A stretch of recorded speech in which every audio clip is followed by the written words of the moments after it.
Good evening, everyone. This is Amy.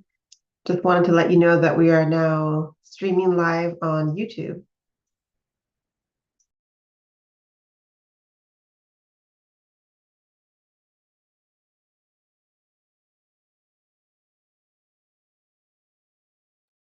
Yes, welcome everyone and happy 2026, Happy New Year. We're gonna give it a couple minutes to let folks trickle in, so feel free to grab water and get comfortable, but we are excited to see everyone and hope everyone had a great holiday season.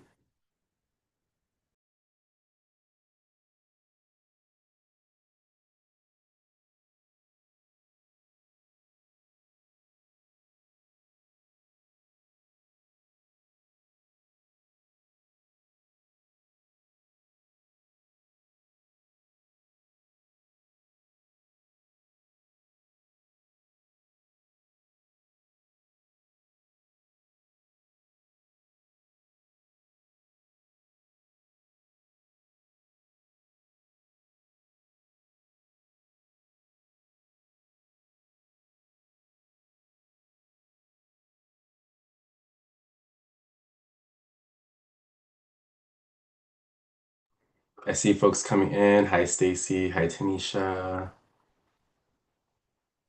Hi, Gloria. Hello. Hi, Hector. Welcome back, everyone.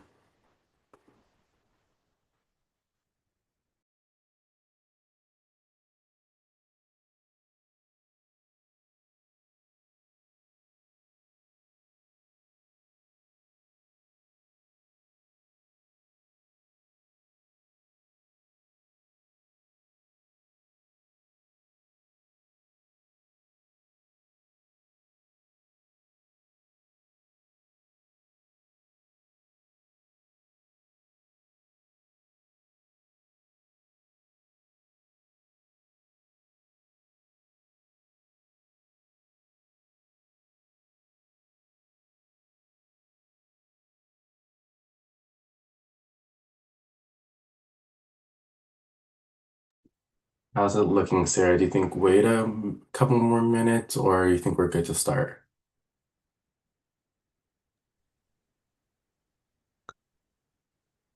I think we're I think we're good. All right, we will go ahead and get started. Well, hello everyone. Good evening and Happy New Year, and welcome to your 67th CSC meeting and the first meeting of 2026.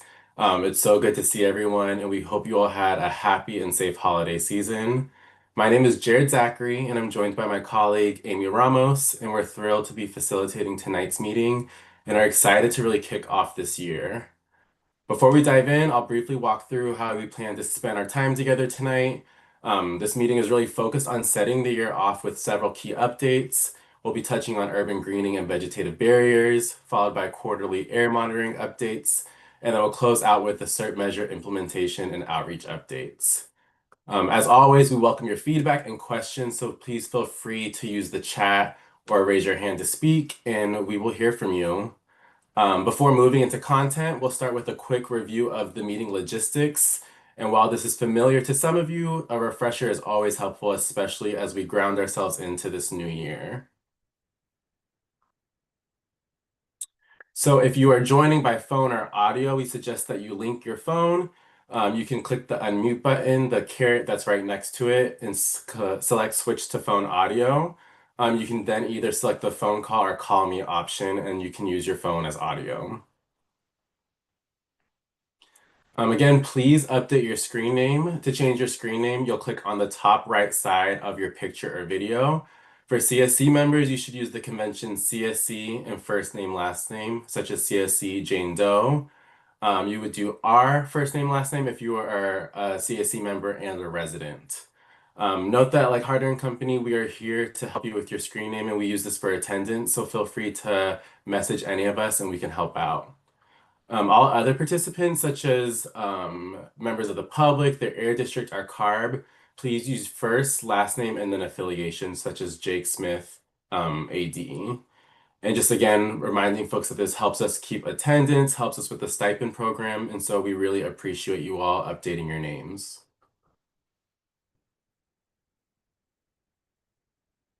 We want to remind folks of our virtual meeting etiquette. Please stay on mute unless you are speaking or planning to speak. If you're using your phone, you can use *6 to stay on mute. Please raise your blue Zoom hand to ask a question during a presentation or a Q&A, and that's *9 if you're joined by phone. Residents that are in the stipend program should stay for at least 75% of the meeting to be eligible for a stipend. And so if we have a 2-hour meeting, that's around 90 minutes. And then again, please state your name before sharing a comment. It allows for smooth interpretation, but also just for us to track the conversation. It's a new year, and we always want to stay grounded in our group agreements to really make sure we're gearing for a productive discussion and having respectful dialogue. And so we want to focus on solutions and opportunities to have a productive dialogue. It really helps us achieve the meeting goals. We want folks to take turns stepping up and stepping back. We would love to hear from everyone and want everyone to have a chance to participate. It's okay to disagree, but please be respectful and empathetic and civil. Please keep comments brief and to the point. We have such limited time together and want to make sure we can hear from you all. So please try to stay on point and on time.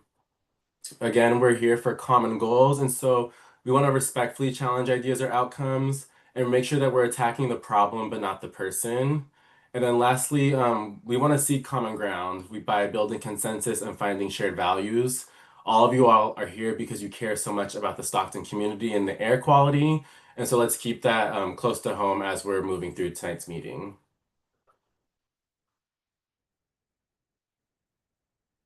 So again, this is our agenda for tonight. We are currently in welcome and introductions. We will then move to review the action items tracker at 5:10. At 5:20, we will have our first presentation by Little Manila Rising, which is the urban greening and vegetative barriers update. Then followed by the quarterly air monitoring update. At 6:10, we will have the CERT measure implementation updates and outreach. And then at 6:35, we will move to our closing agenda items, which is standing updates, wrap up next steps, and public comment. So thank you all. I will stop sharing my screen. And we wanted to provide a little quick update before we transitioned into the rest of tonight's meeting. So as many of you might know, we did not have a meeting during December to let folks have time to enjoy their holiday, take some time off, be with family. And we took that as an opportunity for myself to conduct some quick phone calls with some CSC members just to see how things are going, what can be improved, what's working well, and really for us to get grounded in how we can use this time to be as efficient as possible, given that we are in the 6th year. And so I talked with some CSC members and got some highlights that we would love to share just as we are moving into the new year and trying different things. I will share and provide some context and some quick highlights.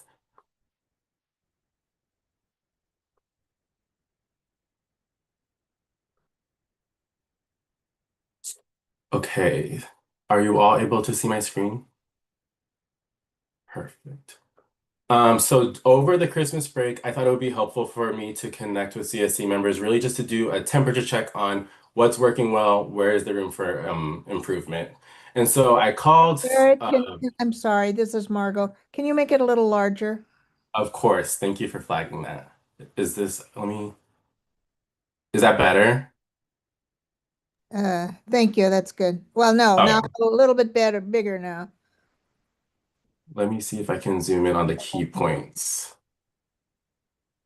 I'll give some background information. And so I called our roster from the CSC. I know some folks got back to me later and said that they thought my phone call was spam or maybe it was a little confusing. So we were welcoming continued feedback throughout the rest of this year.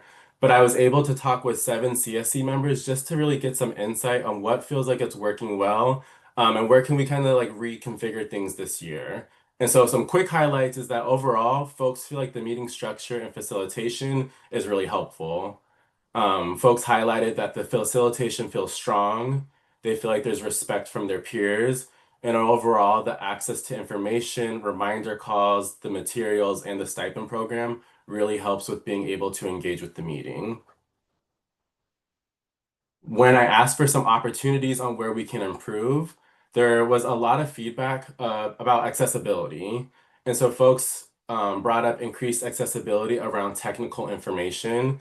And a lot of this was geared maybe towards air monitoring updates or data on how we can continue to make data more friendly. Folks highlighted that there could be opportunities for us to balance some more open dialogue, that it's great that everyone gets the chance to speak, and with limited meetings and limited time, they want to make sure that we're using time as efficiently as possible. Folks also highlighted wanting some more clear, more consistent reporting and keeping momentum through that follow-up. And so as meetings come and go, if we take breaks or if agencies aren't always able to make the next meeting, folks feel like that sometimes that momentum gets lost. And so there's opportunities for me as a facilitator in the Air District to make sure that we're closing the feedback loop.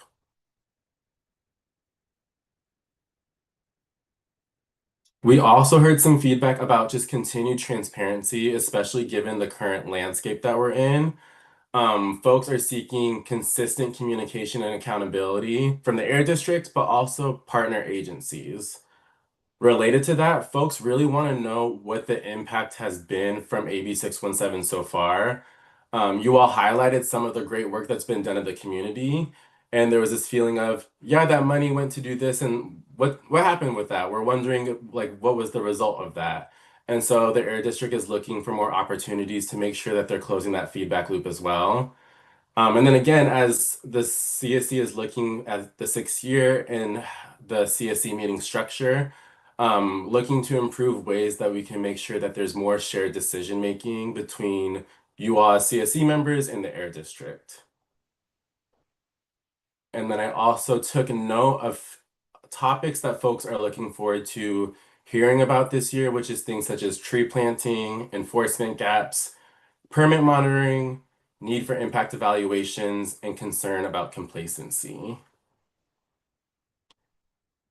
And so again, that was just a very informal checkpoint that I thought would be helpful for me as a facilitator, as we're really helping the Air District to plan in 2026 and think about the rest of this year. I know I didn't get the chance to talk to everybody, and I would love to continue to have that dialogue. And so if you would like for me to contact you, or if you would want me to contact you myself, like feel free to type in the Zoom. I'll type my email in the chat later, and we can find the time to connect. But overall, we're looking to really make sure these meetings are as useful to you all as possible. And so we're excited to continue partnering through the rest of this year. And so with that, I will pass it to Sarah, who will open us up with welcoming remarks. Thanks, Jared. Good evening, everyone. Thanks for joining us for the first CSC meeting of 2026. Our last meeting was back in November last year, and we hope that everyone had a nice and relaxing Thanksgiving and Christmas, holiday season, even New Year's. I wanted to say thank you for those who gave us feedback through our facilitation team. We received some notes from the team, and we'll work on implementing some of those suggestions and just improving our meetings overall. We want to bring back some agencies and businesses who participated in our grant program to our CSC meetings to share their experiences and maybe some photos of some equipment that they received through the grant program. But overall, our team is excited to jump back into our meetings this year. Thank you so much. Thank you so much, Sarah. At this time, we can now spend some moments reviewing the action item tracker. The action item tracker was a tool designed to really help develop transparency and accountability between the Air District and the community. The Air District is continuously updating this tracker to make sure your voices are heard and that progress is being tracked. As Rocio moves through this tracker, please feel free to ask any questions for clarification. I will now pass it to you, Rocio. Thanks, Jared. Hi, everyone. Happy New Year. We got a few action items to review from the last CSC meeting that we had in November. So I'll go ahead and share my screen so we can get started. Can folks see my screen? Thank you. Okay, so we'll start in the action items that we have in the pending section. And so for this first action item, I know folks were interested in receiving some updates from the car share program. So once that program does kick off, we'll make sure to circle back with the CSC and share those updates. And so for the second action item, Folks were also interested in receiving updates from a meeting that the district is having with Central California Traction Company on a potential locomotive project. So this meeting will happen, we're thinking later on in this month. So once that does, we'll make sure to, again, circle back with the CSC on updates that happened during that meeting. Now moving back, and we'll go to the completed section. And so for this first action item, if folks remember in the November meeting, our team shared a heat map that was created to show the continued outreach that has happened in the Clean Air Rooms program. And so I know folks were also interested in being able to access that link so they can view themselves. So we made sure to share this with folks in the December updates email. And I also went ahead and linked it here in case folks wanted to access it this way. And so for this next action item, folks also were interested in receiving flyers for the fireplace and wood stove changeout program. So again, that was shared with the CSC and the December updates email. And moving on to the last action item in the completed section, folks were interested in knowing the cost of a switcher locomotive as well as the percentage that's required for matching. And so we worked with our team and they were able to let us know that a standard Tier 4 diesel switcher locomotive cost about 2.8 million to 3.5 million, just depending on the horsepower that it has. And per the CAP guidelines of the locomotive replacement, it will be incentivized up to 95% of the total eligible cost.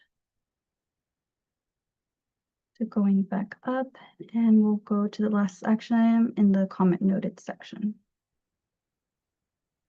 And so in the last CSC meeting, there was a suggestion to adjust the enforcement reports to include confidentiality concerns with the residential violations, compliance dates, and fines.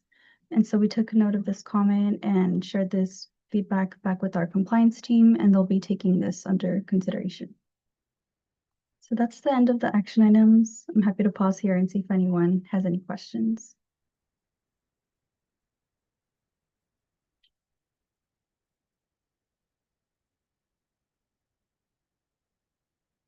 Yes, Mary Elizabeth, go ahead. Yeah, could you tell us how many households there are in the AB617 area that is eligible for air filters and how many have been distributed? And then is that heat map being updated regularly? So I guess that's 3. Yeah, so at the moment, I don't think we have the number of the households that are in this boundary as well as how many have applied. So that's something that I think we can take back to our team to follow up on to see if we can get that number. And then I'll let Sarah, I saw you unmuted if you want to add anything else to that. Yes, I'm actually getting the number of units that we distributed for the Clean Air Room Perfect. program right now. Clean air. It is a couple thousand. If I can't find it right now, Mary, I'll put it in the chat. But and then we can find the number of households in the area. We do have a rough estimate of that. And the heat map, yes, that is being updated. Clean air room applications have been trickling in. Later on in the meeting, I did want to talk about doing a mailer like we did last year, which we sent out to 21,000 households. So hopefully, if, we can do that again, and then we'll see, a large number of people apply for the program. So I think that'll be the biggest difference in the heat map that we will see for clean air rooms. And I will look up that number of how many air purifiers we distributed, and I will put that in the chat. This is Rocio. I actually just looked at our tracker and it looks like currently there has been a little over 2,000 air purifiers distributed.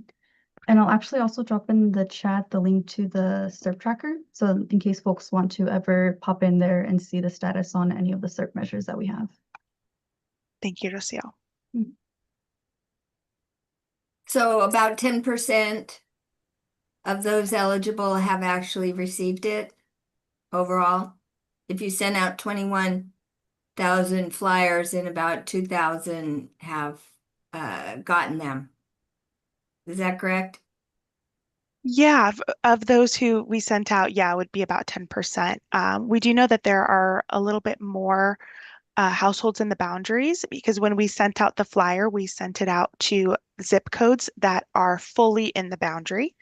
So there are, some corners of the boundary that we didn't send the flyers to. So there are a little more than 21,000 households in the boundary, but so we have a lot more to distribute.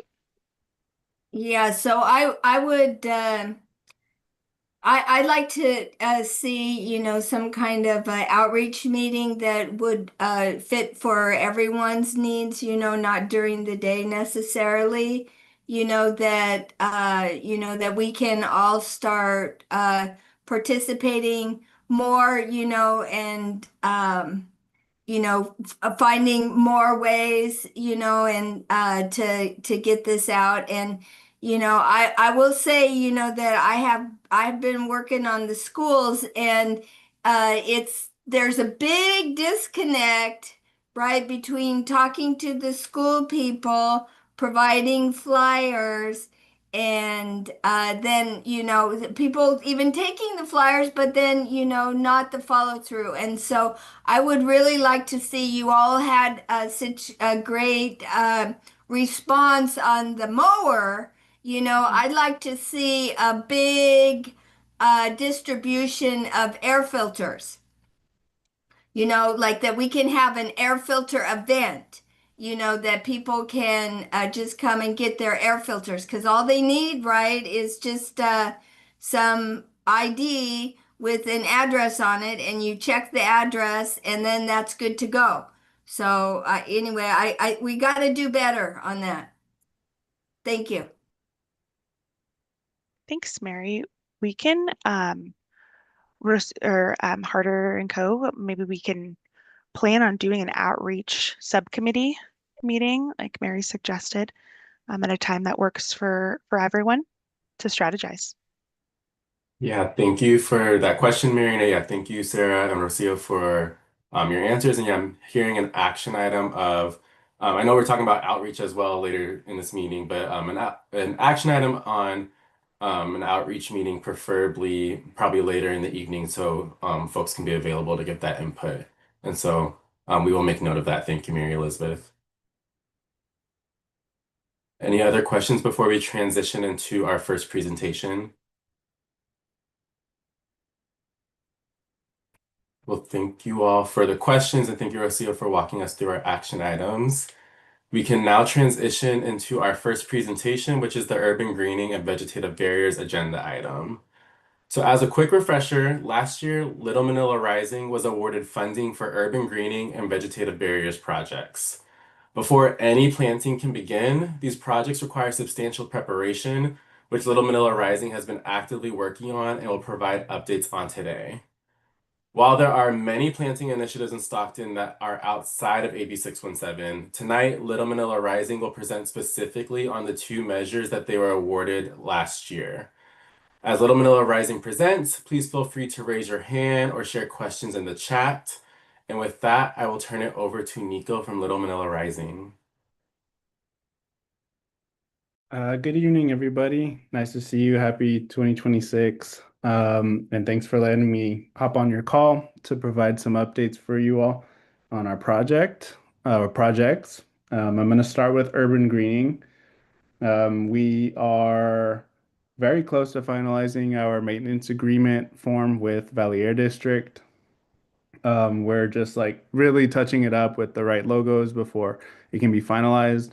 And then all of our recipients of trees on their private property will be able to get a maintenance agreement that outlines the commitment that they are sort of entering in with us in Valley Air District. That commitment does outline that LMR will provide 10 years of maintenance support for recipients of our trees, watering support, a kit that includes like a watering bag for the tree, and then replacements for any trees that die from vandalism or that trees that fail. So that maintenance agreement is this big piece that allows us to really start the planting process for folks. That said, we have planted some trees on some private property. So we've had some folks reach out to us and request trees for their homes, and we've been able to plant 3 trees so far at 2 different properties, and we are currently working through the planting plans for 4 additional properties that we expect to plant by the end of this month. We're beginning to do outreach door to door and at businesses to get folks to agree to a tree. It's a slower process for sure. And so my main focus as the program director has been to find avenues for public trees. We are continuing to have those discussions with the city of Stockton, and they've given us some parameters that we'd have to meet to plant trees with them. And we're also looking at potential collaborations elsewhere. So, um, it may seem like it's not a lot of trees, but there is a lot of work happening kind of behind the scenes. We can't just go and plant trees wherever we want. There's jurisdiction, there's right of ways. We want to make sure that when we plant these trees, that there's somebody who's paying attention to it after we're done, and that we're planting trees and that our local officials know that these trees are there. And so um, right now we're relying on folks' interest and willingness to work with us on their property. We plant front of yard trees and backyard trees, and yeah, so far 7 different property owners have worked with us, and so we're hoping that number increases as we start going door to door and getting out in the neighborhoods and doing direct outreach to folks. On the vegetated barriers project, we'll be continuing to work with Hi-Fi Design Lab. They're going to be in Stockton next week for a meeting where we'll do a site visit at a couple of different locations that may be worthy of a pilot. Um, One of those sites is the Edible Schoolyard Farm in Box Tract. And then there's a number of Caltrans right-of-way locations that we'll be looking at. So I imagine that at the next CSC or the CSC meeting after your next one, there'll be more updates for the vegetated berries project. We'll have made some progress, potentially identified some sites that we would be planting at. So it's a brief update, but just wanted to let you all know that trees are in the ground for this project. It's just a handful of them, but our staff is already going back out and doing watering and working with the residents to make sure that these trees are successful. So that's my update, and I imagine there's questions. If not, I'll pass it back to Jared. Yeah, thank you so much, Nico, for the update. I see some hearts up, so I think people are excited to hear that plants are in the ground. And I'll pause to see if there are any questions, comments for Nico.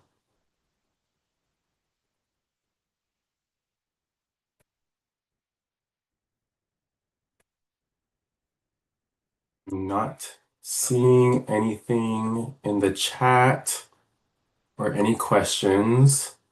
And so, yeah, again, feel free. I know some folks process differently, and so if something comes up, feel free to leave it in the chat.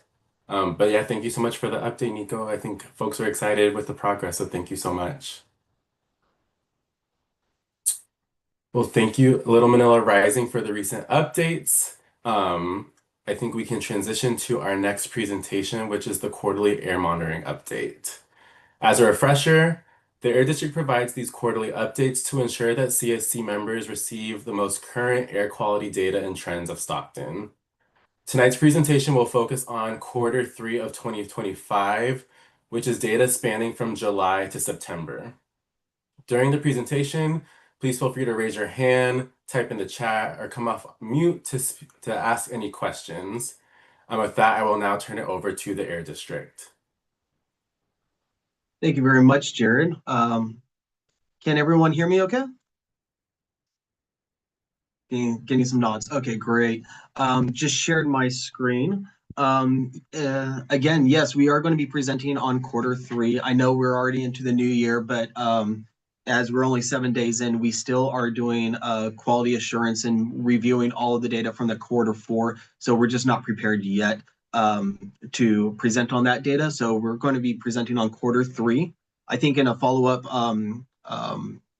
presentation, we will have all of 2025. So we're going to start being able to compare annual averages and bring a lot more data to this community. So that way we're not just looking at a very narrow window. We can look at all the years that we've collected data for the Stockton community and kind of compare it on an annual basis.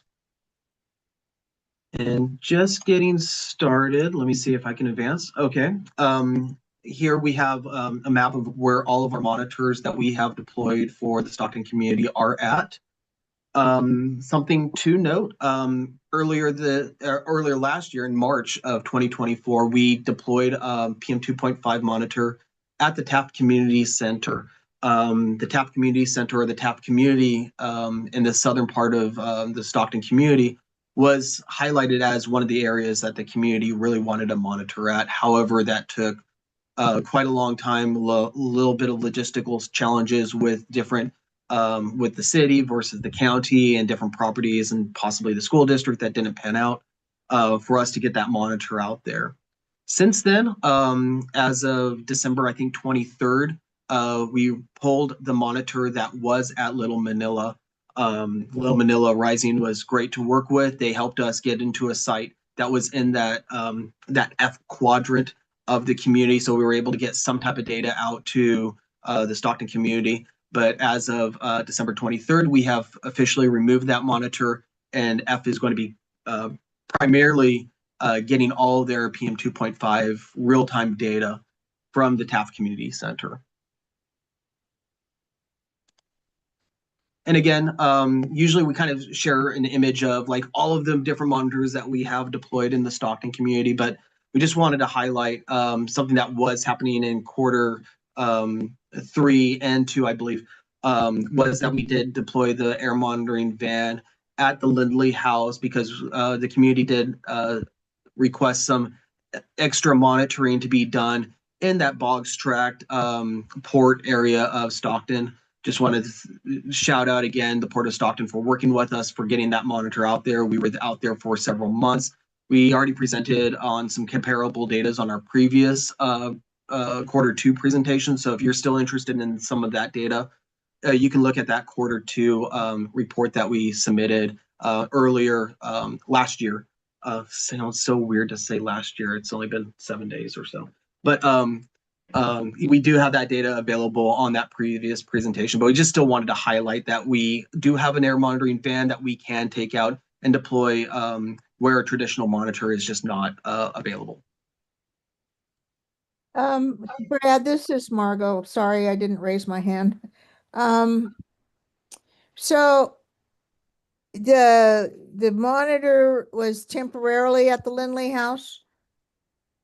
Yeah, for several months, and then we used the data that we collected from the van against all the rest of the monitors, specifically the Boggs Tract monitor that's at the Edible Schoolyards project, and we were able to get comparison data, and we provided on the Q2 report the data analysis for that. So the Edible project still has a monitor? That was not a temporary one? Okay, thank you. Yes. Yeah. Yeah. On that previous slide, yes, we still have the big monitor. It's a big trailer at the Edible Schoolyards project. Thank you. In Boggs Tract. But just to go back to some key takeaways from Q3, I know that's almost half a year ago at this point, but reviewing the data, PM 2.5 levels continue to be a little bit lower than previous years. We're going to be going into some more data heavy slides and showing the charts, but just some key takeaways. Our PM 2.5 was a little bit lower than previous years. Our 2.5 for 24-hour averages have continued to maintain beneath the 24-hour federal standard. We'll have a chart for that as well, trying to just visualize how the trends have been over this last from July through September. And then again, as always, all of the air monitoring data that we collect is live on your website portal. We work really hard to make sure that all of our sites are up online as much as possible and that data is publicly available for you to see. And with that, I believe my next slide is going to be some data. I'm going to hand it off to Karen Vasquez. She is the air monitoring specialist for your community. She's the one that's actually driving to Stockton on a weekly basis, 2 times, 3 times a week sometimes, collecting data, making sure that the monitors are all working and calibrated and reporting back to the community. So, Corinne? Good afternoon, everyone. Right here in the next few slides, we'll be looking at the quarterly average against previous years, months, and daily averages. In this and the following slides, the concentration of PM 2.5 is shown on the left side, while each side is listed on the bottom. Here we have our current 2025 Q3 averages against the previous years. As you can see, Q3 of 2025 was slightly lower than the previous years. The annual PM 2.5 health-based standard of 9 is displayed as a metric to compare the annual standard against the quarterly average. These health-based standards are established based off scientific evidence that elevated exposure to PM 2.5 for sensitive individuals can lead to higher risks for heart attacks, respiratory elements like asthma, and premature death. Being beneath these standards is our goal to meet. Improving the quality of life reflects cleaner air that supports healthier communities. Next slide, thank you. Right here we have our monthly average comparison. The last slide, we compared the entire quarter of 2025 against previous years, and here we have the monthly averages per site. Again, on the left, the PM 2.5 concentration value with the annual health-based standard is shown. All of our community sites, including Carbs University Park site, average under this health-based standard. Next slide. This slide, we have our PM 2.5 daily average comparison. This slide shows our 24 average of every site during this period. Again, PM 2.5 concentration is on the left, but we have included the 24-hour health-based standard. The previous slide showed the annual standard. The gray shadow area shows previous year's daily max values against all of the sites from this period. The spike we see around August 10th at the Taft Community Center was due to grass fires on empty lots nearby the monitoring site.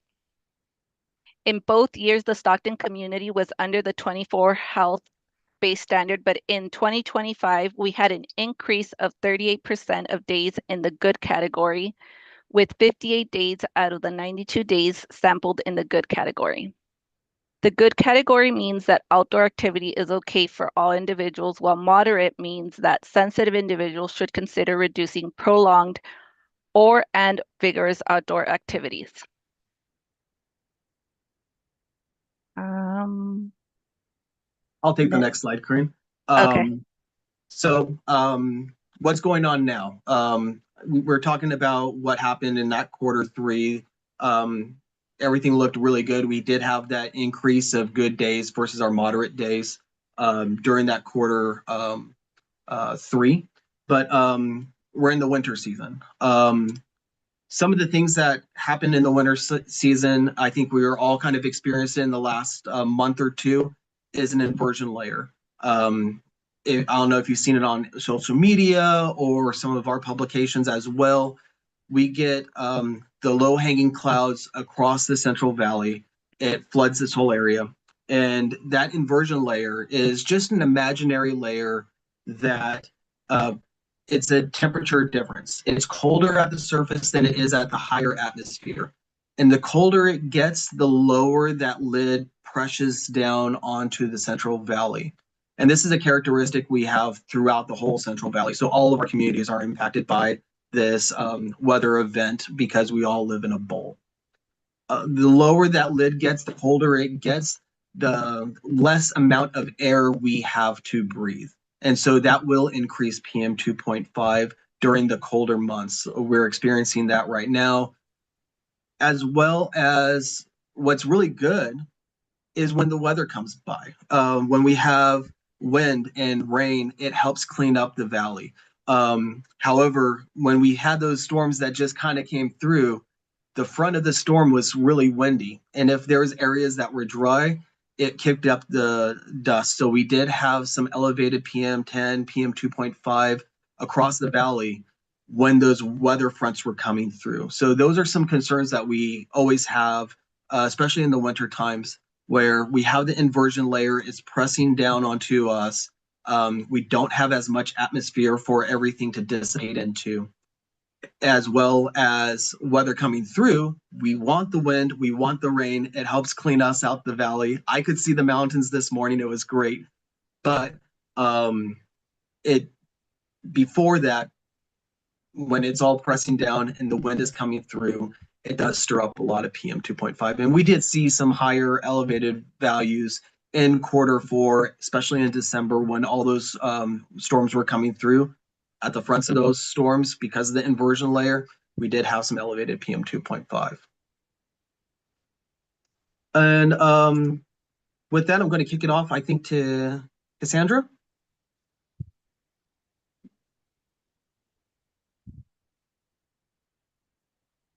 Or I can present on these. That's fine. Sorry, you're good. Okay. So whenever we have air quality that deteriorates, the agency puts out news releases, and this is just to inform the folks all up and down the valley. We send it to also the CSC. We send it, depending on the time of day that we release this, we'll send it to schools if they're going to be impacted, as well as county health public officers. We try to loop in as many partners so that way everybody is aware of what's going on. So hopefully you guys are getting this communication, because I know that we do take the time to email you folks and let you also know what's going on. So not only do we do the news releases, but we'll also make sure that we're posting on our social media accounts, Facebook, X, Nextdoor, and we work really, really closely with the media as well. So the local news stations, the radio stations, just ensuring that people are seeing the communication that we're putting out. And so one way that folks can file an air pollution complaint, we try to make it as easy as possible. There's 3 ways. You can reach out to us by phone. The easiest way is through the app, which is completely free. You can download it onto your smart device, or you can go onto our website and file a complaint. It's always best that individuals file a complaint as the incident is occurring, because we do have inspectors on call that we can dispatch them out. And so it makes it super easier when we're notified as it's happening versus, a couple days later. Then it makes it kind of hard. So those are the 3 ways that we can be reached. Next slide. And that's it. And before we get to comments or questions, I just wanted to highlight the good work that Corinne does for the community as well. She highlighted that we did see some elevated values in that Stockton Taft Community Center air monitoring site. We see that stuff coming in on our screens on a daily basis. I have all of our sites up. I actually have a TV above my head that's spewing out data from all of our sites. Once we saw some of those interesting peaks, we're like, what's going on out there? She drove out there and actually confirmed where those fires were at. And I just wanted to share a couple of the pictures, how close some of the impacts from those grass fires of the abandoned areas affected that monitor. And that's why we saw those peaks in August. Right here where the green star is at is where the monitor is at the Taft Community Center. And actually in this Google image that I was able to take, you can actually see kind of the scarred land right here where the 2 fires were at. And so we were able to document where those fires were at, the scarred earth. I don't know about anything regarding what caused it.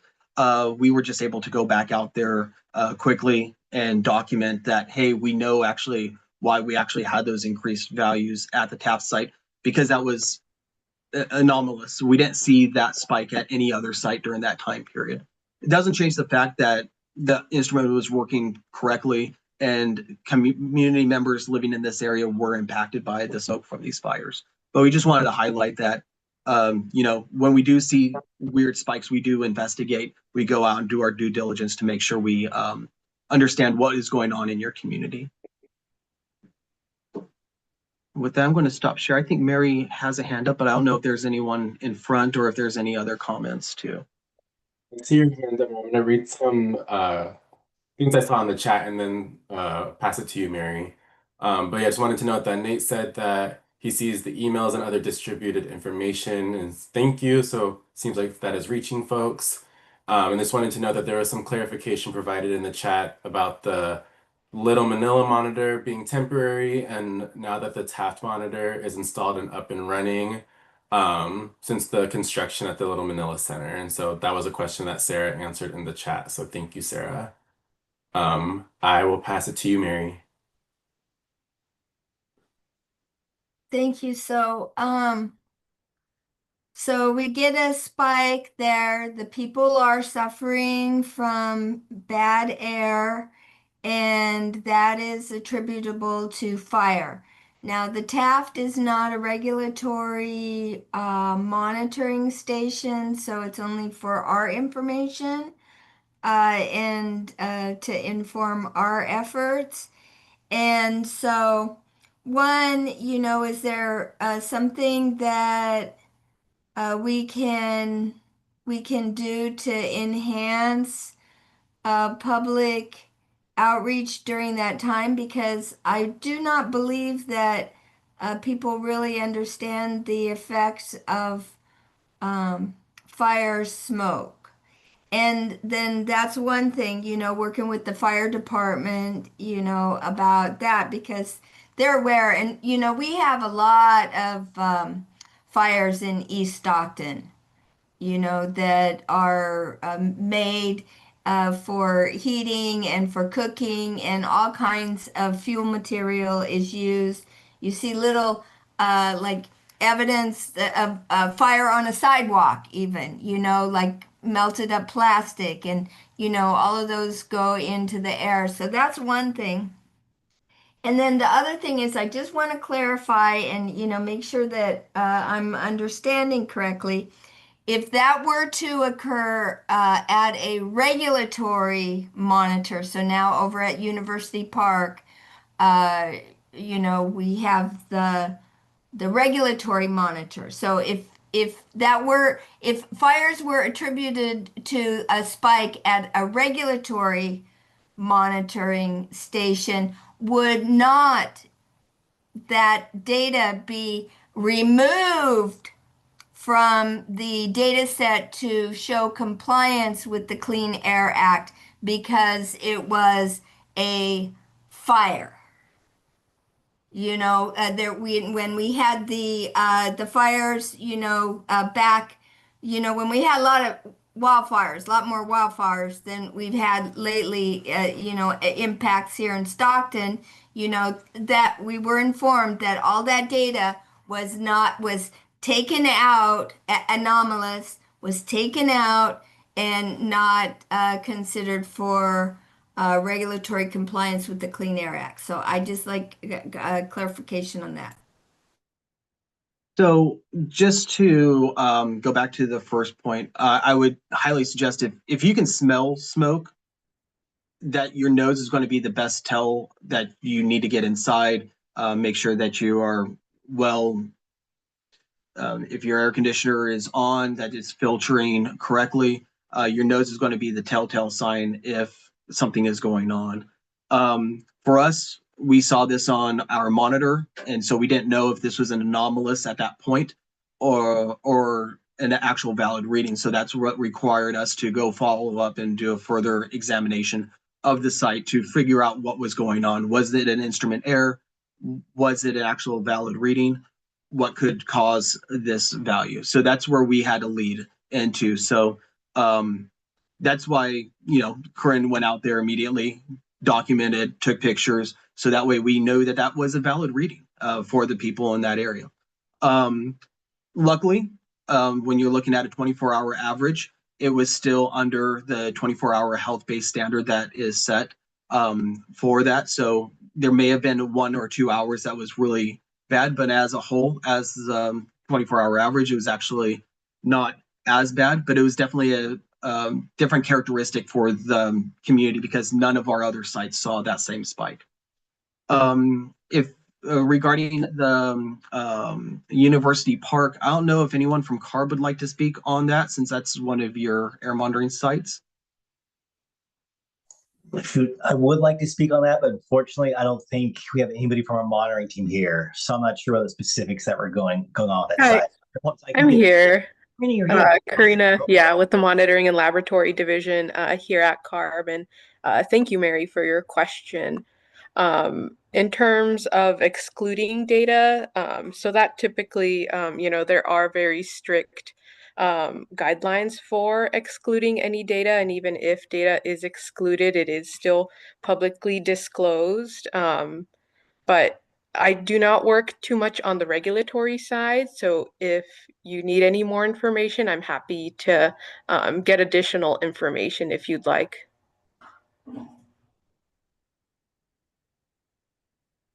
Well, I'm thinking about the long term, when we're not meeting here anymore and it's just going to be people, checking on the regulatory air monitor, because all these monitors are going to be gone at some time. And so we, having a community that understands the nuances of regulatory compliance, I believe, is very important. So thank you.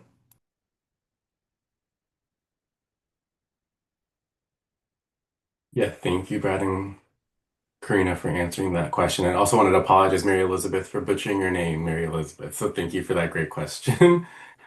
Margot, I see. No worry. Just don't call me late for supper. I appreciate it. Margot, I see your hand is raised.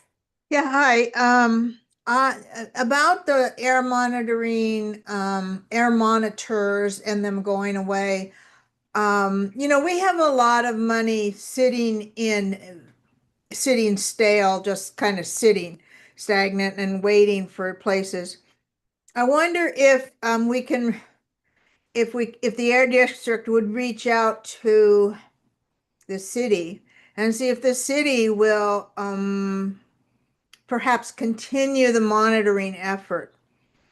Have you done that elsewhere? And might that be a possibility? Just food for thought. Thank you.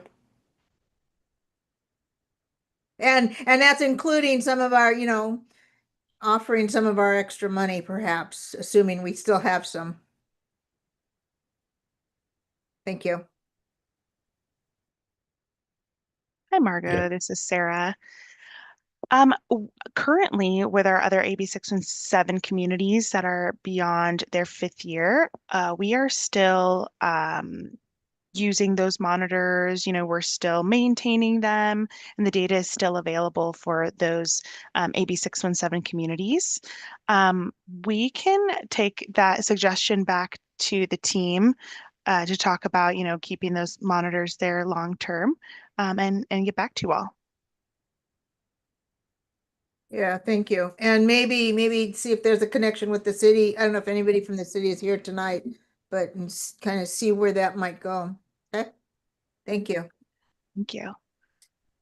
Yeah, that was a great question, Margot. So I want to note that I'm hearing an action item of the Air District getting more clarity on the sustainability of those monitors past AB617. So thank you for that.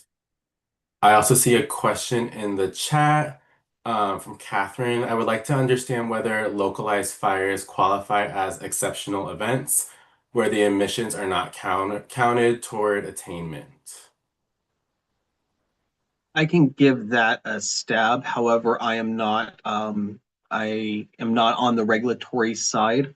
However, if there is data that is going to be flagged for an exceptional event, there is a lot of paperwork and a lot of criteria involved for an event to be considered an exceptional event. I'm not familiar with all of the criterias or anything else, but it is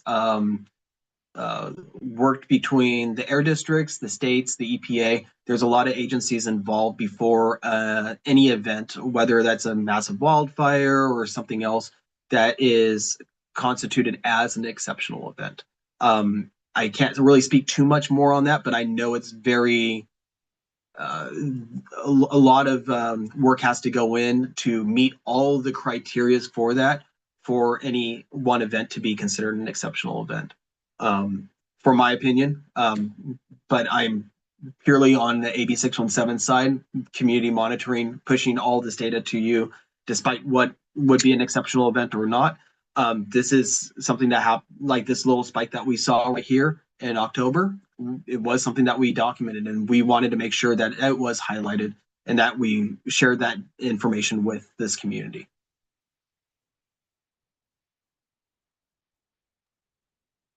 Thank you, Brad. Are there any other questions or comments coming up from folks regarding the Q3 quarterly air monitoring update?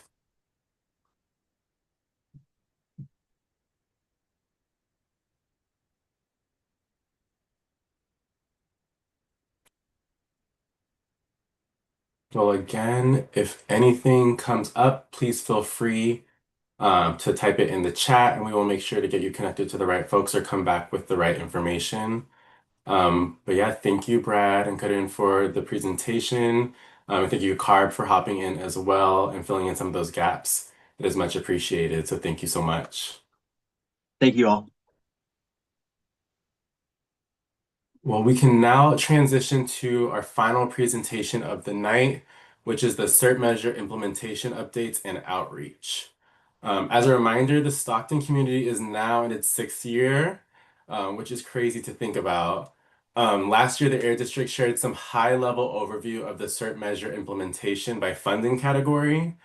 Now in 2026, the Air District will provide an updated big picture overview, primarily focusing on Category 1 measures, as well as an overview of planned outreach efforts for the upcoming year. As always, please feel free to type in the chat if you have questions, raise your hand, or come off mute. And with that, I will pass it back to the Air District. Thanks, Jared. Let me share my screen here.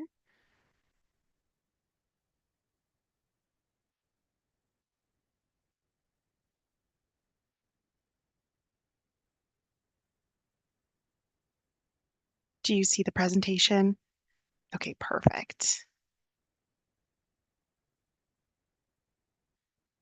All right. Thank you everyone for joining us again. Like Jared stated, today I would like to go over some recent updates in regards to our annual report for the Stockton community.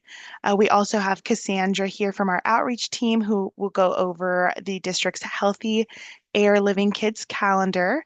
And then we'll move on to some CERP implementation updates and some outreach effort or some outreach goals that we have for this next year. During our last CSC meeting, we went over the draft annual report with you all, and in December, we finalized that annual report and presented it to our governing board. That report can be found on our website in English, and we also did it in Spanish, just in case there are some Spanish members of the community who would like to access it. And it has some highlights from 2025, a lot of photos and write-ups on different events like our Tune In Tune Up vehicle repair events, our lawnmower exchange events, and our partnership with Stockton Unified School District on their commercial lawn and garden equipment that they received from us through our grant program. Our governing board is excited about the progress that has been made to reduce emissions in the community, and they're excited to continue to support the CSC as we transition to this new phase of getting this funding out and into the Stockton community. If you all would like a printed copy of that annual report, just reach out to me or Rocio, and we can mail you over a version. I also wanted to mention that we do have a Word version if you cannot access the story map version that we have linked here, and we can direct you to that as well. It's a little bit easier to read, but still contains photos and all the information that we have in the dynamic annual report.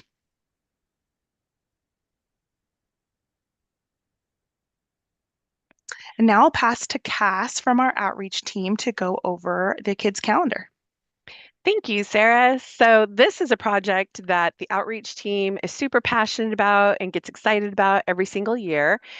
We work really closely with schools, parents, art teachers, all up and down the valley, and we ask for student artwork that has an inspiring clean air message, and the entries are from kinder through 12th grade. And this is something that it's a project that we work on all year long. And so the 2027 calendar entry forms are already available. We're already working with schools, handing those out, letting them know, hey, get your students artwork submitted and we'll see if they can win this calendar contest. We print out 20,000 calendars and we distribute them all up and down the valley. And right now that school's slowly getting back into session from winter break, it's the perfect time for us to physically, we hand these off individually in person. So it's the perfect time for us to engage and make sure that they have no idling signs, that they have all the appropriate materials and information needed to help support their school in promoting clean air messages.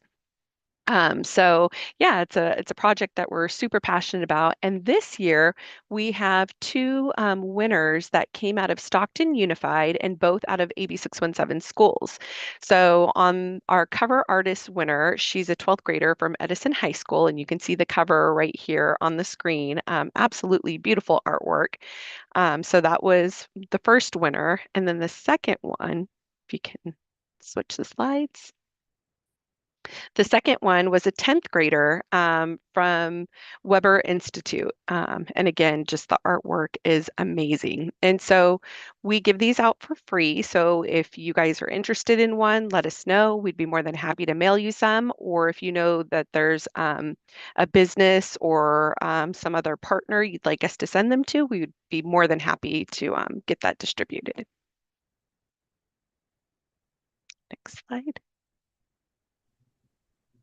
Pass it back to you. Before you go on, can I just ask, do those winners get some kind of award? Yes, so the all the winners get an award. The first place winner gets a scholarship check. And then the other winners, there's 14 winners that we take, and they also get smaller little scholarship checks.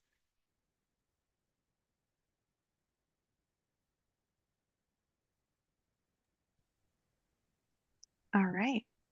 Thank you, Cass. Some really nice artists in the community.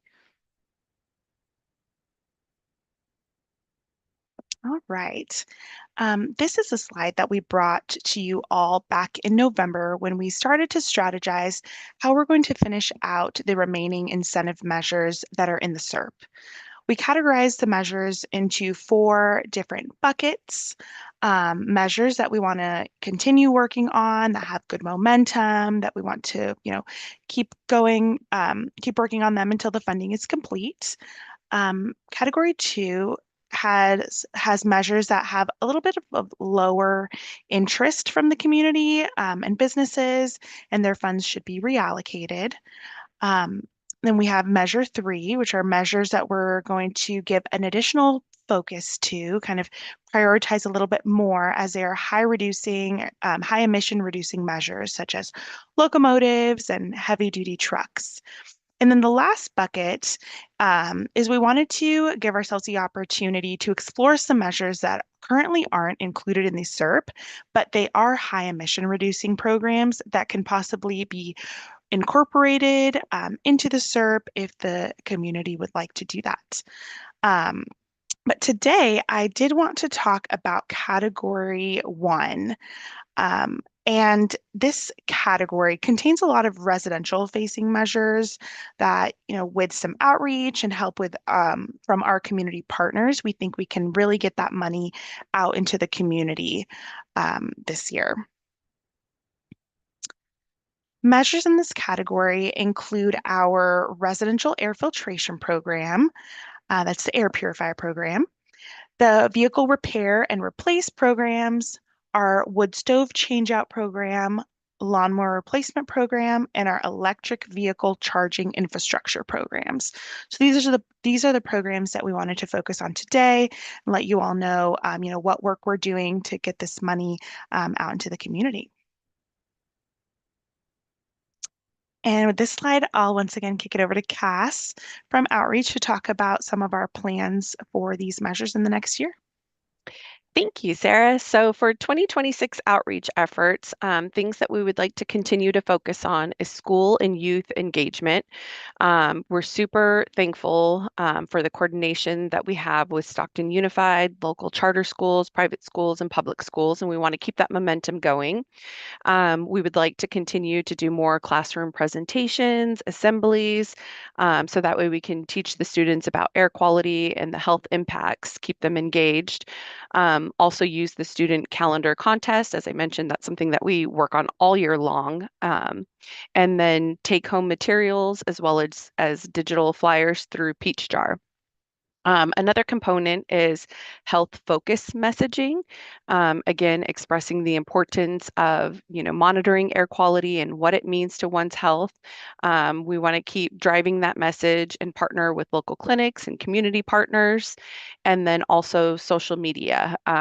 We're going to do a whole new revamp for Peach Jar and for Nextdoor for the messaging that will get dropped in there, and then still continue with Facebook, X, Instagram, and LinkedIn.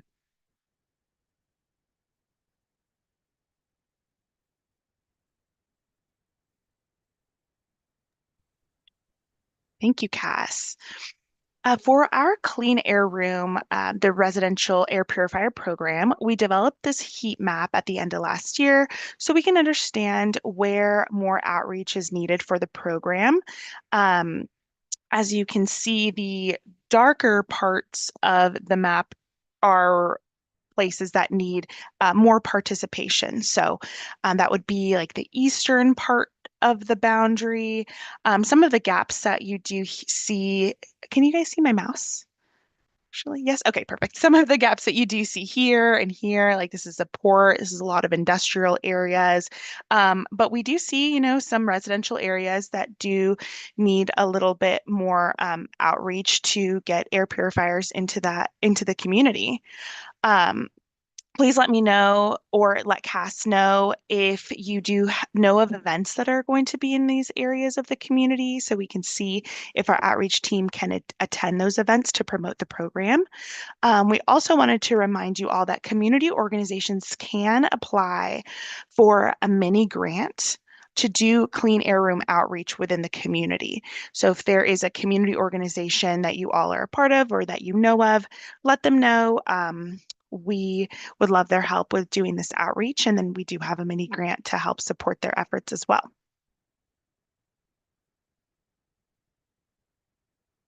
Last year, we sent out a mailer to 21,000 households within the boundary promoting our clean air room air filtration program. At that time, we saw an increase in applications. We helped many residents over the phone and even some that came into our office apply for that program. And we really saw that mailer as a success and are planning to do another mailer actually later this year. We're hoping that this generates some more applications for our program and gets more air purifiers out in the community. I was talking to our outreach team and they said that sometimes the first mailer, maybe people think it's spam and they toss it. And if they see that again and again, then they are more likely to apply for our program. So we're hoping with this second round of outreach that folks pay attention to the mailer and use the QR code or give us a call, and we can help them apply for the program. Oh, Mary Elizabeth, I see your hand up. Do you have a question? Hi, Mary Elizabeth. Could you go back to the heat map, Yeah, please? definitely. So when I'm looking over here, I'm seeing Conway Homes and right by the river there in Van Buskirk, high. Yes. Right.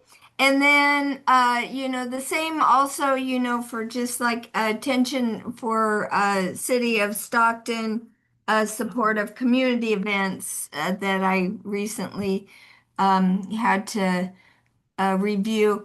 And over here we have Filbert Arms on the east side, and there's nothing. It's low and very Yeah. low. And so, I'm wondering, like if that can't just be, the focus there where, where you don't have any high, there's no high. But there's a lot of, low income housing there and affordable housing. And if we can find a location there for, as some others indicated, some support, some giveaway and some support for that area of town, I would really like to see that. Hi, this is Cassandra. Sorry, I'm going to chime in really quickly. Yes, we are completely aware that that area has been a little tough to penetrate and get people involved. That is one of the focuses, is honing in with schools. There are a handful of schools that are in that area that we are trying to connect with and get onto their campuses so we can engage the parents, let them know that this resource is completely available to them, as well as the housing communities in there. We've had great support with the housing authorities and that's why you see a lot of the yellow on the south side. And now we are putting a lot of our focus onto the east side. So we're hopeful that within the next couple of months, we will be able to lock some things down and get purifiers in the hands of those residents. Thanks, Cass. Thanks, Cass.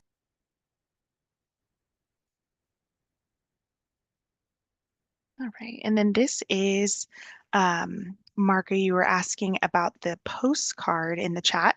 This is the postcard that we sent out. Actually, I don't think I've seen the other side of the postcard. We can check to see if there's a logo on it. I think there is. We'll get back to you on that. But yes, we're hoping that, I think it seems professional. We're hoping that it doesn't look like spam and that people pay attention to it in their mailboxes and give us a call. We did have a lot of folks reach out to us when this did go out, not 21,000 folks that we sent it to, but a good amount. So we're hoping that helps as well. And then if you all can, let your friends and family know about this program, and then about them receiving a postcard in the mail too, once we do have like a date that we're going to send out, I think that'll help us as well.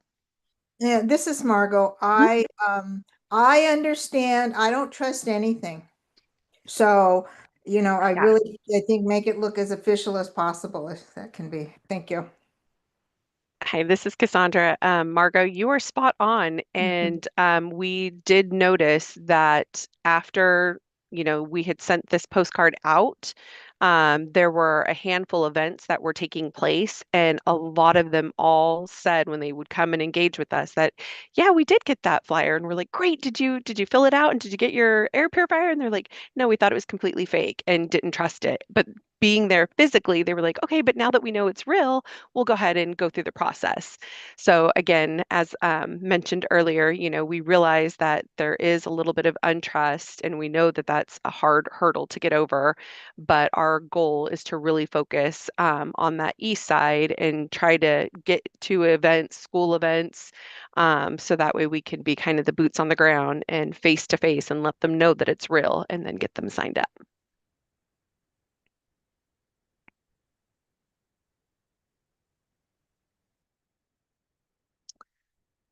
Oh, I see another hand. Tanisha? Hi, thank you. So I had a question. Is this the flyer that's being used? Is the flyer that was used last time. Last time, okay. We haven't finalized the one that will be used this go around. But yeah, if you have any suggestions, let us know. Yeah, I think adding the logo of Valley Air Pollution would be a benefit because, obviously I would understand why people would disregard it or consider it as a scam or something because there's no logo or anything besides the website. Definitely. Thank you. Mm.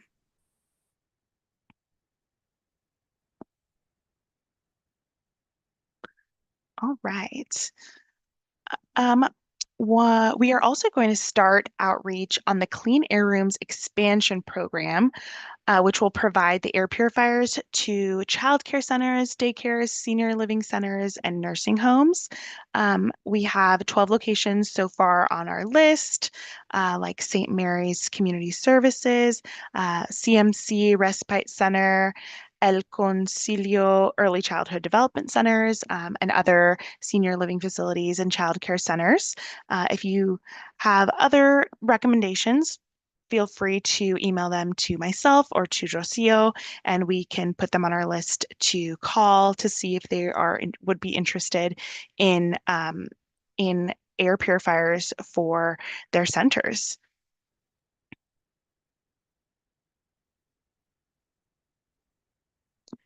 Moving on to passenger vehicle replacement. For this program, you all reallocated $4 million from the heavy duty trucks measure last year. And once that reallocation happened, Valley can return to conducting outreach for the program on Facebook, Instagram, other social media platforms as well. They went back to hosting their monthly weeknight workshops to assist applicants with their applications, and that's usually at Mountain Mike's. And we do see a steady stream of participation in the workshops and in the program in general. So ValleyCan is going to continue with their social media outreach, with their radio outreach and the monthly workshops to get that $2.3 million that is left in that measure out to the community. We do have a workshop coming up actually on January 26th. That's a Monday at 5:30 at Mountain Mike's on Manthe Road in Stockton. So if you all are interested and would like some help applying for the program, you can stop by and they have representatives there that can answer your questions.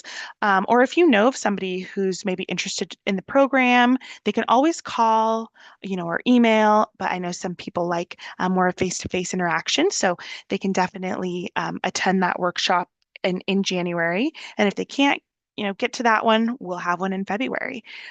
So we're still going to be hosting those and until that money is expended.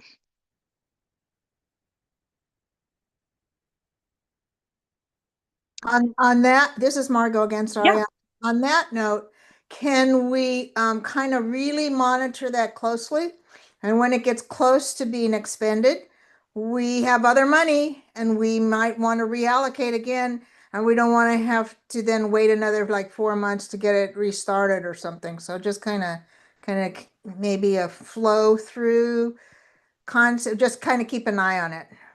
Definitely. If that does, get low, we will come to you all and ask if you all would like a reallocation to that program. It's very popular in the community.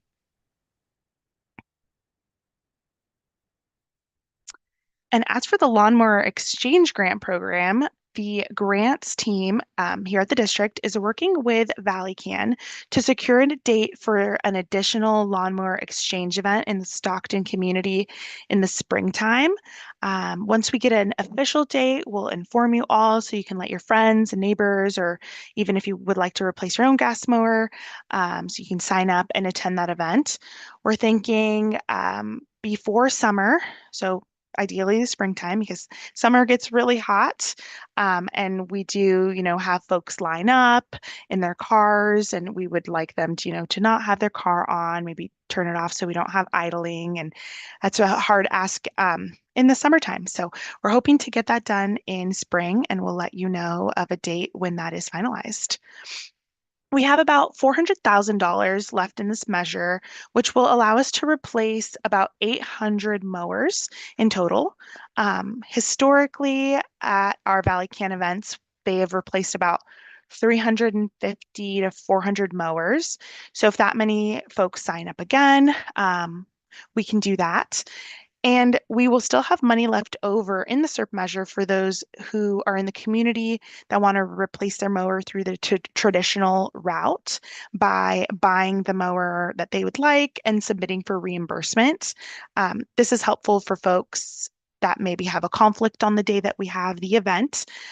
Some folks would like a specific mower that we are not giving out, so they can choose their mower that way. Or maybe they get a mower at a later time, and they miss our event, they can totally still sign up for our program and get that money back. And it still allows them to participate in the program without going to the event on the specific day.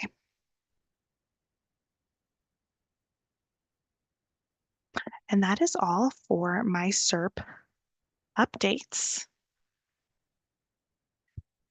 Please let me know if anyone has any questions.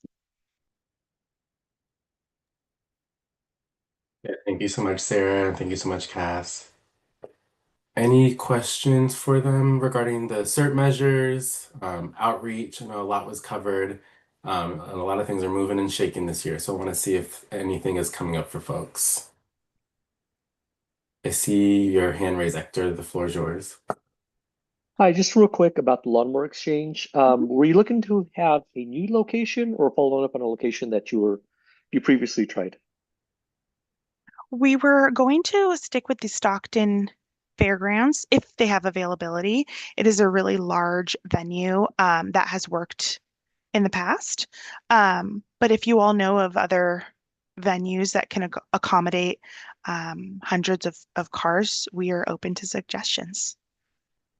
I think that's the only one, honestly. Yeah, that one's a big one. It's hard to compete with that. Yeah. Okay. Thank you.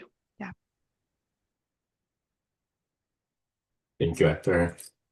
I see a question in the chat from Catherine about tonight's presentation was mostly on category 1. Are we hearing about measures in buckets 2, 3, 4 next time? This is Sarah. Yeah, we can add that as a possible agenda item for our next meeting. We're hitting the ground running on category 1 right now, so we just wanted to update you all on our efforts that we're doing right away in this new year. But yeah, that can be an agenda topic. Awesome. I see a thumbs up. Any other questions or anything that folks want clarification on regarding CERT measures and outreach?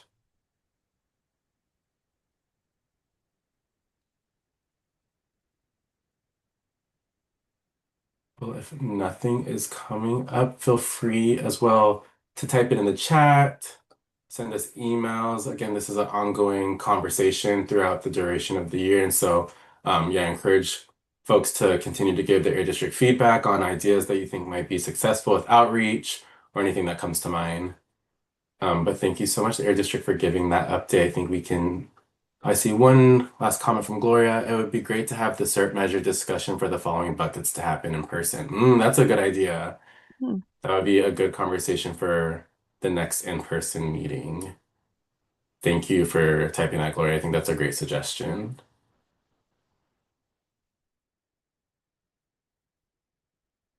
Anything else coming up for folks? see. From Catherine, and also as much cross-pollination as possible at the lawnmower event. Can there be flyers about filters, cars, trees, etc.? That is a great suggestion as well of like increasing the outreach materials at the other events. I'm seeing a lot of thumbs up and hearts for that, but And I'll jump in here really quickly. What we are hoping will happen on March 28th is that it will be a lawnmower, or sorry, yeah, a lawnmower exchange event, plus a tune in, tune up vehicle repair event with a booth for clean for vehicle replacement, in case somebody gets a voucher to fix their car, but also maybe they want to replace another car. And then we will also have folks out there handing out flyers for clean air rooms, the air purifier program. So yes, we're hoping to hit all of those if planning goes well, and we get all those items aligned for March 28th. awesome. Thank you for yeah, that sounds amazing. So thank you for highlighting that, Sarah. Mary Elizabeth, I see your hand is raised as well. I'm all on this air filter business, and just the disconnect again between getting a flyer and then following through. And if you're gonna have lawnmowers out there, and you guys know what I think about lawnmowers, because all around my neighborhood, I don't even live in a real fancy neighborhood. There's people there, I don't even know how they can afford to have a commercial lawn person there, but that's what all I see. And smelly gas, it's unbelievable, but that you're not counting that. So it's just for residents. But if you're giving out lawnmowers, you should be not giving out flyers, but you should be giving out air filters. So, I not just a flyer, like they could get an air filter, because all they need is to show their identification. And so I'd like to see air filters out there.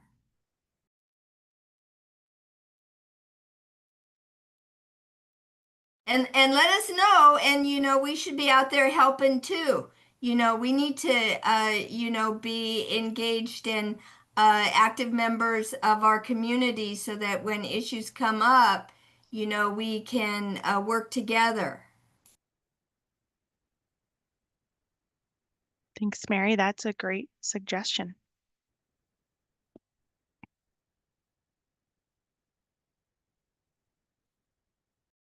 Yes, thank you, Mary Elizabeth. Any other comments or questions before we transition to standing updates?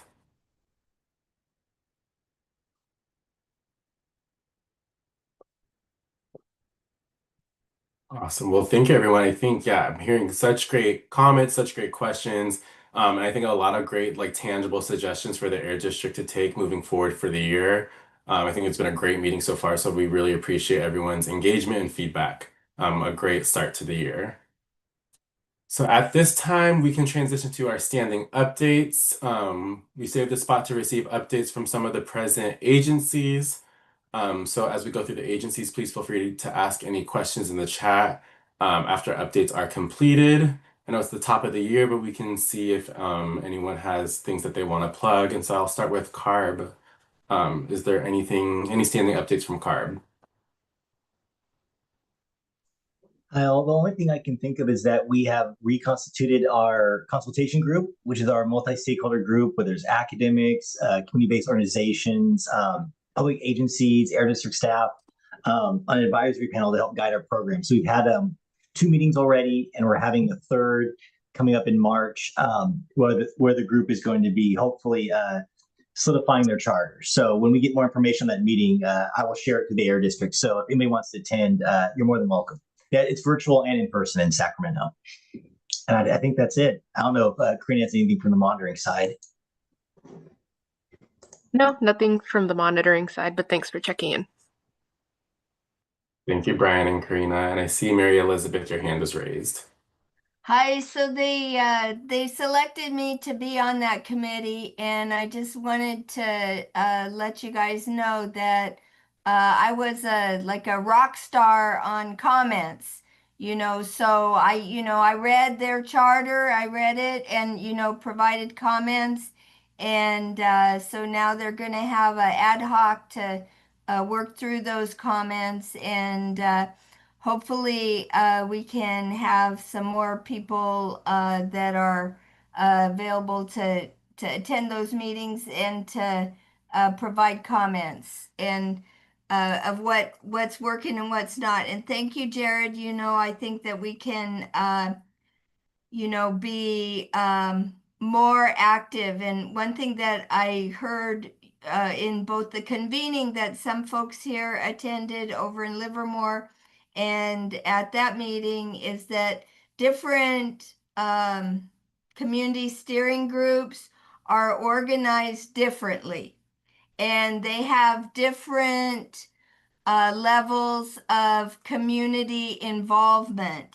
And, that really, like put a spark in me, that we, and why I say, again, at the fairgrounds, like we need to be out there and in our community working together and being leaders, so that when we go and we have things like the city of Stockton wants to allow diesel engines every 10 feet at all over, with different vendors up to 60 gallons of diesel, that there's somebody else that's, going to say, well, we're working hard to keep that diesel exhaust out.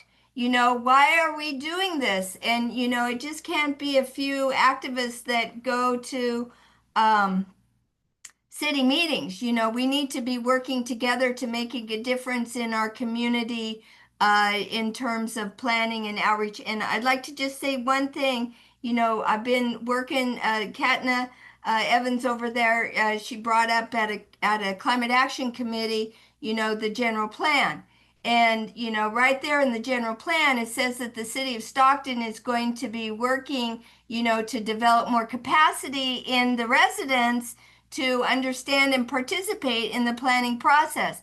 And so, that we don't see the city here, when we're trying to make those important air quality improvements and, they're on the opposite side, allowing for continued air quality problems to persist in the same kinds of neighborhoods. And so, I just hope that we can be working together more to improve air quality besides handing out money.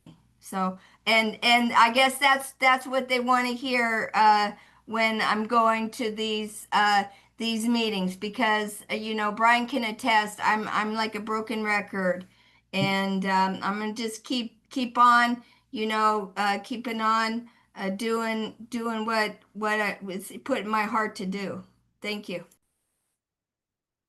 Yeah, thank you so much, Mary Elizabeth. I already see you getting shout outs in the chat of how much you've contributed so far, and I think you're bringing the energy that is needed this year. So thank you so much. Continuing with our standing updates, I can pass it to the Air District. Are there any updates that you would like to share?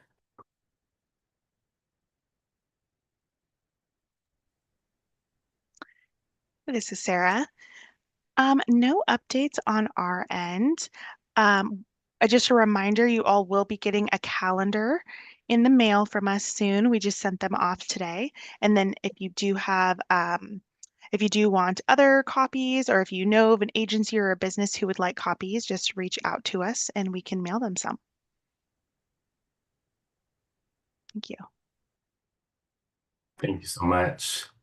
And Port of Stockton, I see Julia. Are there any updates that you would like to share?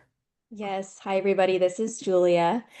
So we do have a couple quick updates. So we recently received our new zero emission railcar mover through the Port Freight Infrastructure Program, PFIP, and that's administered by Caltrans and Kelsta. And so this new shuttle wagon, we're super excited about it because it has greater capacity than the port's existing electric railcar mover. So very exciting. And then we do have a new communications consultant, Rojas Public Affairs. They are currently working on gathering community feedback to develop the port's new communication plan.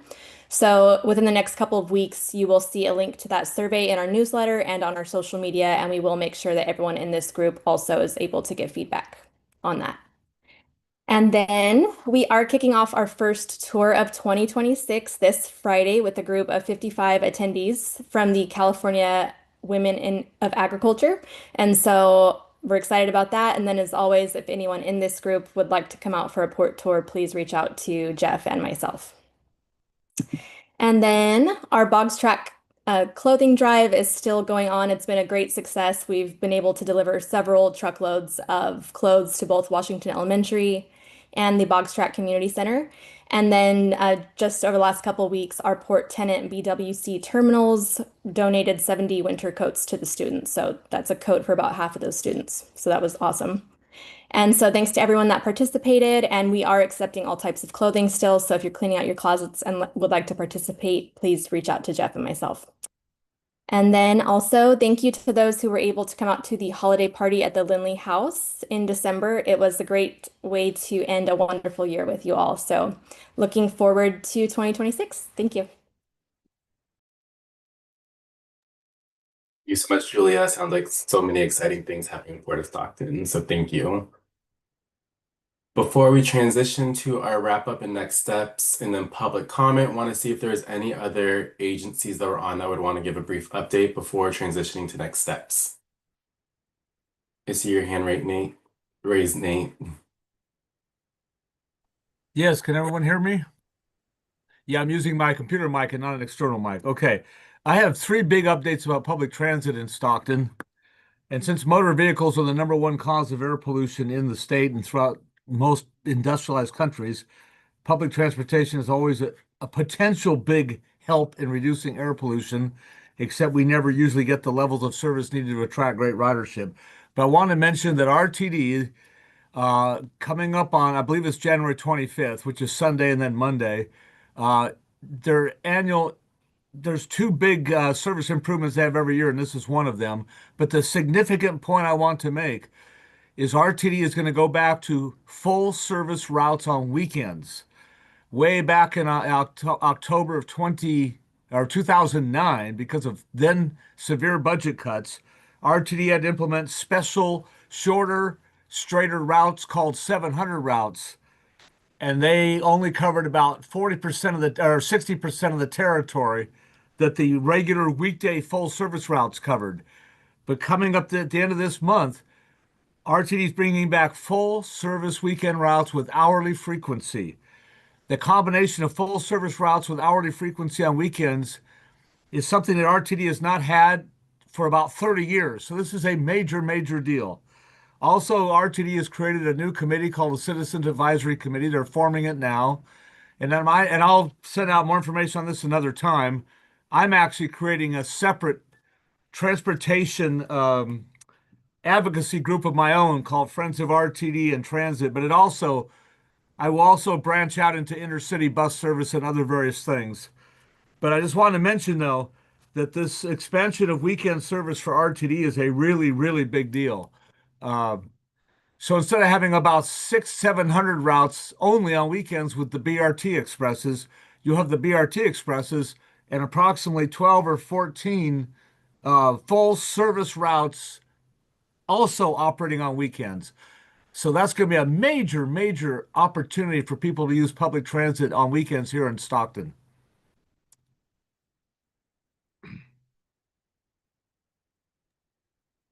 Yeah, that sounds like amazing updates for transportation. So yeah, thank you so much for highlighting those, Nate. I should point out that you can look up all this new service on the RTD website. They have a special spreadsheet that shows all the routes being added, eliminated, and modified. Thank you. Awesome. Thank you so much. If you can put it in the chat, if not, email it to any of us and we can send it out to folks as well. Any other agencies before we transition to wrap up and next steps?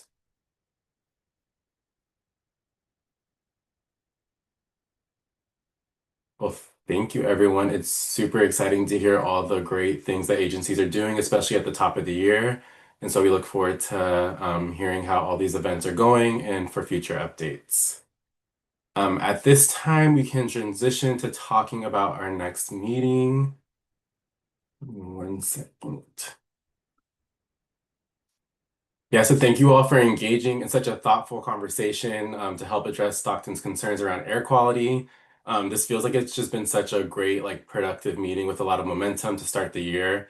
And so we appreciate everyone's feedback, asking really great questions and providing a lot of great suggestions. Our next meeting is scheduled for February 4th, 2026 via Zoom. We are wondering if there's any topics that are coming up for folks that they would like to touch on.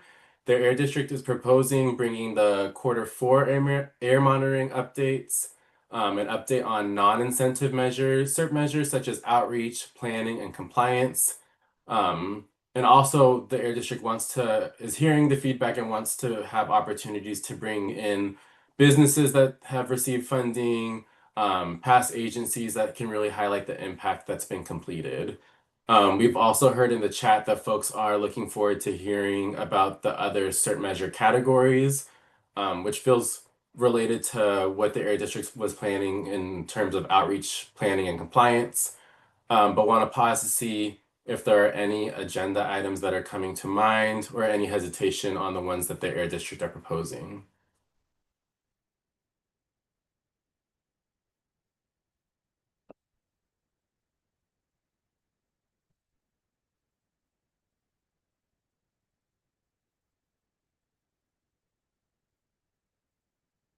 Not seeing any feedback. Oh, Mary Elizabeth, can you please include some summaries of mitigation measures, indirect source rule mitigation funds that have been collected for Stockton development projects?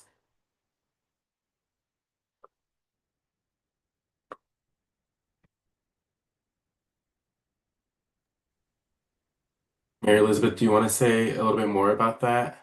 Or is it Amy noted that? So yeah, thank you. Okay, so you got it? Yes. Okay, thank you. I know Thank you that's for highlighting kind of that. a inside thing, that not everybody knows that, polluters can just pay into a fund and pollute in our airspace and freely, in essence. And I'd also like to see when we're looking at compliance, some fines, because I don't think we're fining people enough. Businesses, I mean, I'm running into many situations where, the attitude is, well, if all I got to do is pay a fine, I'm going to just pay the fine and keep doing what I want to do because I'm making more money than I have to pay in a fine. So that I'd like to see that too. Yes, thank you for highlighting that, Mary Elizabeth. I definitely think that's something that could be touched on in the compliance section next month. So thank you. This is Dr. Farrell. She mentioned about finding. Who is the one to do the finding and who would be the enforcer of the fine?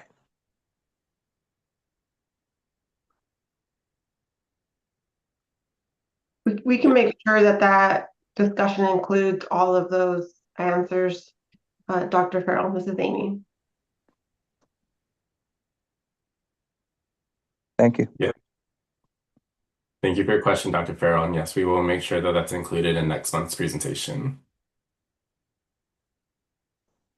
Well, thank you everyone for the agenda ideas. It seems like, we're already getting, did you have another question, Dr. Farrell? No. Thank you. And I see one more question from Hector, if there is a date for the next outreach subcommittee meeting. This is Sarah. We don't have a date set. Once we get that organized, we can let you all know. But we did hear tonight, though, that we should schedule it later in the evening instead of during the daytime so more people can attend. So we will do that for our next subcommittee.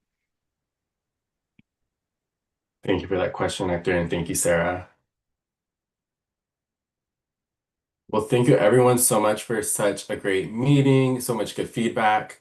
We can now transition to reviewing our action items. And so I will pass it to Amy Ramos, who will read our action items from today's meeting. Thank you, Jared. As you all know, we collect these action items live, and so if there's any modifications that we should make, please do let me know. So what we've documented so far, can you all see my screen actually before I go any further? Yes. Okay, awesome. So as was previously mentioned, the Air District will host an outreach subcommittee meeting to develop strategies to host an air filtration event where community can attend.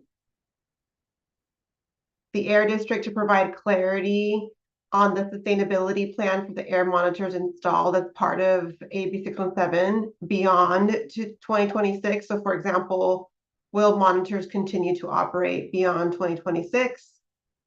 And then ensure new clean air room mailers include the Air District logo and potentially CARB or State of California logo, but for sure the Air District logo. And I believe those were the 3 action items that I noted. Were there any action items that we may have missed as we were going through today's meeting or any modifications?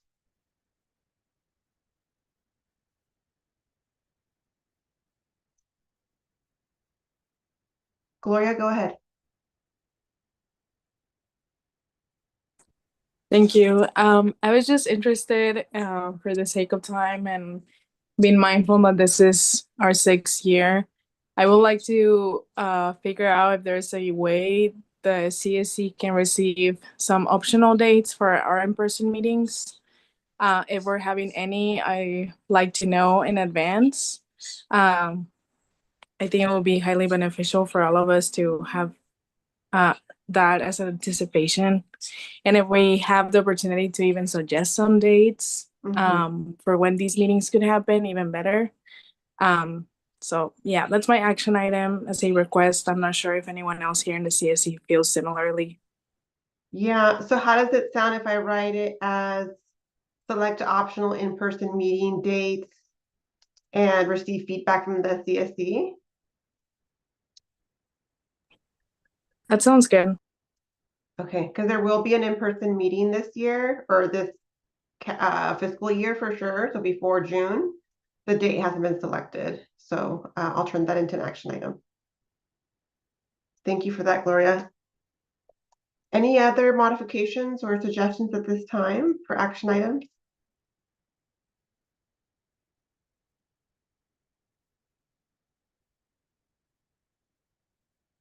All right, well, thank you. And as you know, the action items get documented and placed on the Air District's website for Stockton, and then they get reviewed at the top of the meeting for every meeting. So you'll see the progress on these at our next Zoom meeting in February.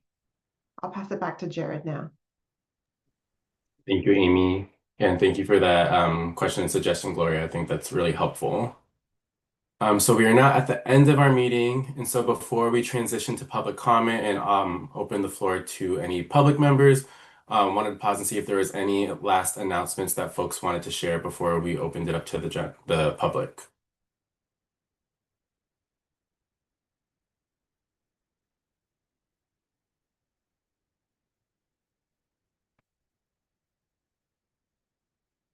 See your hand raised, Mary Elizabeth.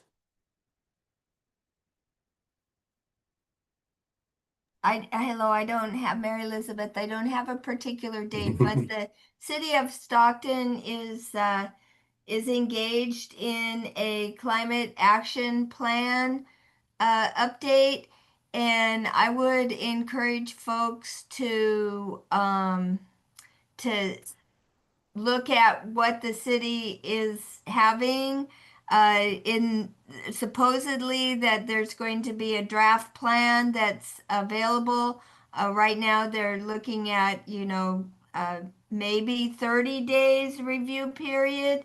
And so, but this is a major plan. And so, it's really important that we ask for more time. 45 days is what we'd like to see at the Delta Sierra group. So we've been participating and submitting comment letters, and I'm on that committee as well. But it's going to make a big difference, if we have more air quality advocates there, and to make sure that then once the plan is in place, that we have people that follow up and keep on the city. Because what happened in the last plan is they adopted the plan and there it sat. And so, it's really important that, that we be engaged and hold our community governors accountable, and particularly city staff. Thank you. Thank you, Mary Elizabeth. And I see your hand raised, Margot. Yeah, based on Mary Elizabeth's comment, I wonder if the AB617 could send a notification out to our members when the climate action plan comes forth, so that we can stay all aware. That would just be really helpful. Is that a possibility? Do we know? Where's Sarah? I am right here. Hi, Margot. This is Sarah. I can check with Stephanie. I think she knows more about sending those notices out. And if we can get a copy of that and send it to the group. Thank you. Yeah, the links, when to show up and when the meetings are happening, all those kinds of things. This group, I must say the AB617 effort has really helped coalesce a few members here nicely, and it's just so important, and I'm ever so grateful. So I just hope to keep it going, and I don't want to lose it, and this is just a really important issue and an important time. Thank you. Thank you. Well, with communication, it's very important. Thank you, Margot, and thank you, Dr. Farrell. Any last comments before we open to the public?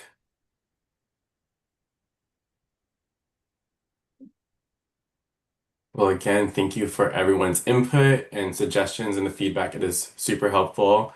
We're now opening the public comment period. I invite any attendees from the public to share their comments. We really value your community feedback, and so please feel free to raise your Zoom hand or notify us in the chat.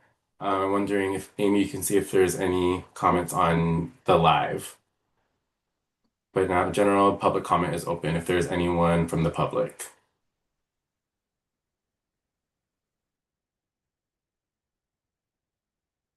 This is Amy. I don't see any new comments in the chat or on our live stream or hands raised.